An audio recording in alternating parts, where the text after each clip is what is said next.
जैसा कि हम पढ़ चुके हैं कि कार्बनिक यौगिक हमारे लिए अत्यंत उपयोगी है, तो आज की कक्षा में हम विशेष रूप से दो महत्वपूर्ण कार्बनिक यौगिक के गुणधर्म और प्रयोगों के बारे में पढ़ेंगे। पहला है इथेनॉल और दूसरा है इथेनोइक अम्ल।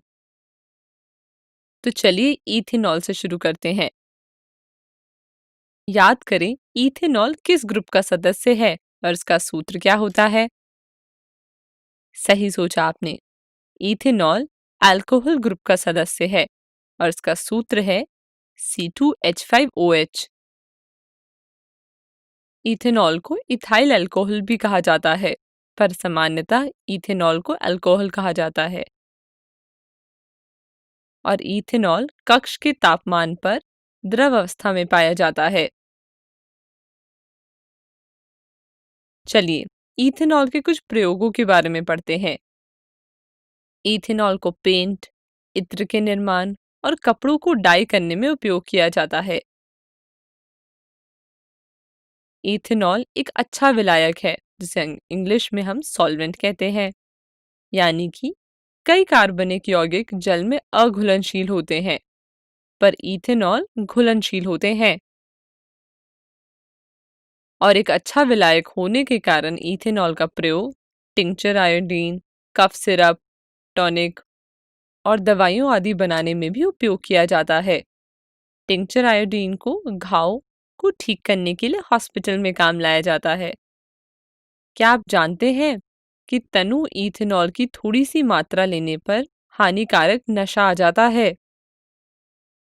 और काफी समय तक अल्कोहल का सेवन करने से स्वास्थ्य संबंधी कई समस्याएं उत्पन्न हो जाती है और यह हमारे लिए घातक सिद्ध हो सकता है। इसलिए इसका सेवन ना करने की सलाह दी जाती है। चलिए अब इथेनॉल की अभिक्रिया के बारे में पढ़ते हैं। रासायनिक अभिक्रिया जिनके बारे में आप पढ़ने वाले हैं, पहली है इथेनॉल का सोडियम के साथ अभिक्रिया और दूसरा है इथेनॉल का निर्जलीकरण। तो सबसे पहली अभिक्रिया के बारे में पढ़ते हैं।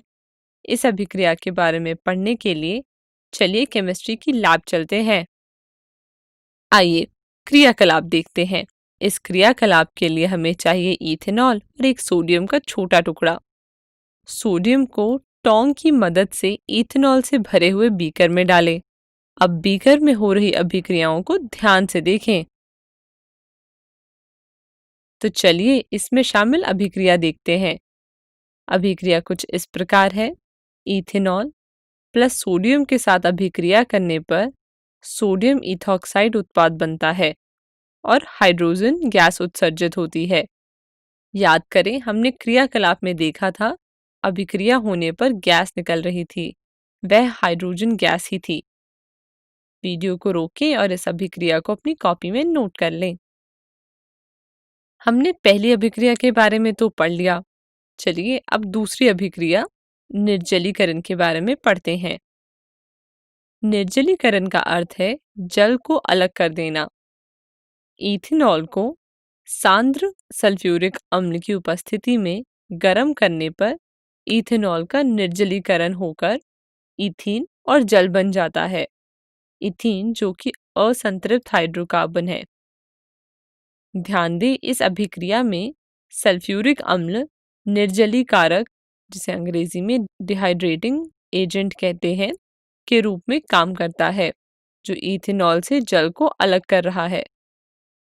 वीडियो को रोकें और इस अभिक्रिया को अपनी कॉपी में नोट कर लें। धन्यवाद।